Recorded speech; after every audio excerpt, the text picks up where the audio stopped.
將臨期靈修默想資料係由基督教香港崇真會培訓部提供。日期2025年12月14日，第15天。主題喜樂。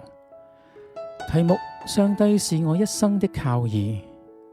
經文詩篇第16篇1至2節。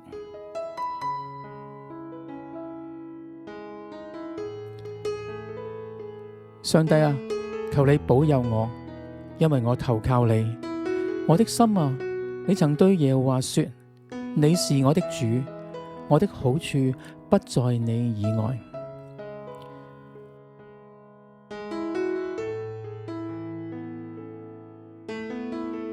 大家有冇試過去投靠別人呢？有啲人需要去外地升學或者生活，面對陌生嘅環境。如果當地有所認識嘅人作出支援同埋幫助，甚至可以暫時俾佢哋居住喺佢哋屋企裏邊嘅話呢，就會感到安心，容易適應新嘅環境。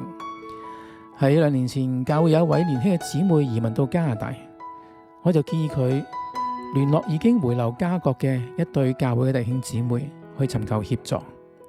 呢對夫婦最後呢，仲邀請咗佢暫時居住喺屋企當中，而呢位姊妹呢，好快就適應當地嘅生活啦。詩篇第16篇嘅作者大衛，佢點解要說投靠上帝呢？喺第10節嘅經文當中，佢提到上帝必不將他的靈魂撇在陰間。佢可能係正受住死亡嘅威脅。有學者分析指出，呢篇詩嘅背景可能係大衛喺逃避掃羅王追殺，逃到曠野嘅時候所寫成嘅。大衛點解要逃到去曠野呢？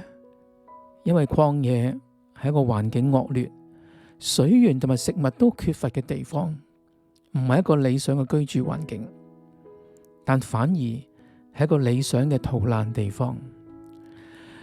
大衛在面對貧乏、生命受着威脅底下，佢呼求上帝，求你保佑我，因為我投靠你。呢個係一個信心嘅呼求，可以讓到佢心裏感到平安。但係有時佢可能仍然會有信心動搖嘅時候，所以佢就提醒自己，你曾對耶和華說，你是我的主，我的好處不在你以外。喺我哋信仰裏邊呢，有一句說話叫做，人嘅盡頭就係上帝嘅開始。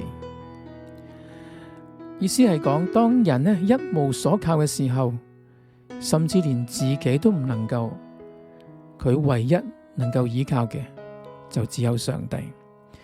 喺咁多年嘅逃難生活，大衛佢遭遇逼迫，被追殺、忍辱負重、落魄逃亡，經歷憂患嘅日子裏邊，佢同上帝建立最親近、最珍貴嘅屬靈經歷。同時呢，亦都孕育出好多觸動人心靈嘅詩篇。信靠係建基於關係，因為對方可靠，我哋先會相信佢。呢個亦都係我哋同上帝關係嘅一個基礎。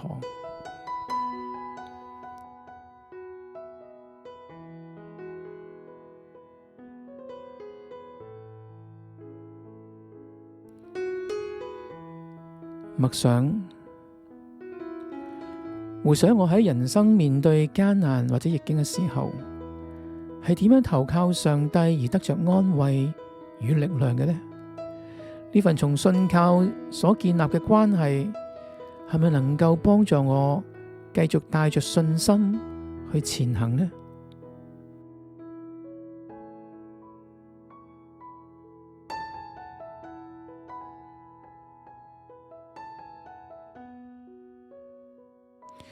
讓我哋以一首嘅詩歌，你是我唯一的依靠嘅歌詞，我哋去禱告。主常聽我禱告，陪伴我走過每個黑夜，安慰我，明白我軟弱，輔助我，引領我向前行。來到你跟前宣告，你是我神，我力量，你是我的山寨，是我保障，是我拯救，你是我唯一的依靠。奉主耶穌名字祈求，阿門。